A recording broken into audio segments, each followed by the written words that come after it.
আমি ধাৰাবাহিকভাৱে দেখাই আছোঁ জনগণ নিউজৰ দৰ্শকসকলক ডিফুমুখৰ পৰা শিৱসাগৰ ডিফুমুখৰ পৰা সেই অভিশপ্ত শনিবাৰৰ ৰাতি এই 5জনীয়া পৰিয়ালটো বৰাৰ পৰিয়ালটো এই ডিফু নদীত বিক্ৰী হৈ গৈছিলে।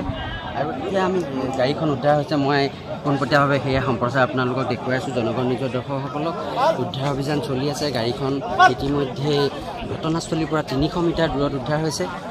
আৰু বৰাৰ 5জনীয়া পৰিয়ালটো সেই সৰু গাড়ীখনৰ ভিতৰত ইজনে সিজনক আলিংগন কৰি থকা অৱস্থাত মানে উদ্ধাৰ হৈছে। এটা কৰুণ দৃশ্য। সকলোৰে মনত এতিয়া এটাই প্ৰশ্ন, আচলতে পৰিয়ালটো কি কাৰ দুখত আচলতে এনেকুৱা এটা ঘটনা হ'বলৈ পালে। জনগণ নিউজৰ দৰ্শকসকলে মই পোনপটীয়া সম্প্ৰচাৰ দেখাই আছোঁ। ডিফু নদীত আজি 5 দিনকৈ উদ্ধাৰ অভিযান চলাই আছিল SDRF, NDRF আৰু সেনা বাহিনী, নৌ সেনা বাহিনীৰ সমূহ দলে।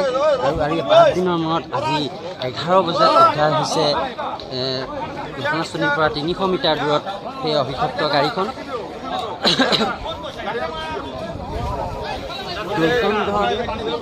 আচলতে ওচৰলৈ যাব নোৱাৰি। মই গাড়ীখনৰ নম্বৰ প্লেটটো কেমেৰা পাৰ্চনক জুম কৰি দেখুৱাবলৈ চেষ্টা কৰোঁ, যদি সম্ভৱ হয় দেখাবলৈ চেষ্টা কৰিম। ছুইফ্ট ডিজায়াৰ গাড়ীখন, সেইখন ছুইফ্ট ডিজায়াৰ গাড়ী, যিখনত হৰেণ বৰাৰ পৰিয়ালৰ 5জনকৈ সদস্য সোমাই আছিল আৰু গুৱাহাটীৰ পৰা শিৱসাগৰলৈ ফুৰিবলৈ আহিছিল হৰেণ বৰাৰ পৰিয়ালটো। নিজৰ মাতৃ অসুখৰ স্বাস্থ্যজনিত কিবা ডক্টৰক দেখুওৱাৰ কাৰণে আহি উপস্থিত হৈছিল এই শিৱসাগৰত গুৱাহাটীৰ পৰা হৰেণ বৰাৰ পৰিয়ালটো। আৰু ঘৰলৈ আহি নিজৰ ড্ৰাইভাৰজনক থৈ আহিছিল তেওঁলোকে ঘৰত, আৰু ফুৰিবলৈ ওলাই আহিছিল অলপ সময়ৰ বাবে। আৰু সেই সময়তে আচলতে সেই ঘটনাটো ঘটিছিল, যিটো ঘটনাৰ কাৰণে এতিয়া গোটেই অসমত তোলপাৰ লাগিছে। হাজাৰজন উৎসুক জনতা ডিফু নৈ ইটো পাৰে সিটো পাৰে আহি ভিৰ কৰিছেহি। আজি 4 দিনে হৈ থকা এটা উৎকণ্ঠা আজি অৱসান ঘটিছে। মই এটা গোটেই পৰিৱেশটো দেখাবলৈ অনুৰোধ কৰিছোঁ। তোমাৰ পাছনে দেখুৱাই আছে গোটেই পৰিৱেশটো। উদ্ধাৰ হোৱা গাড়ীখন কৰি আছিলে।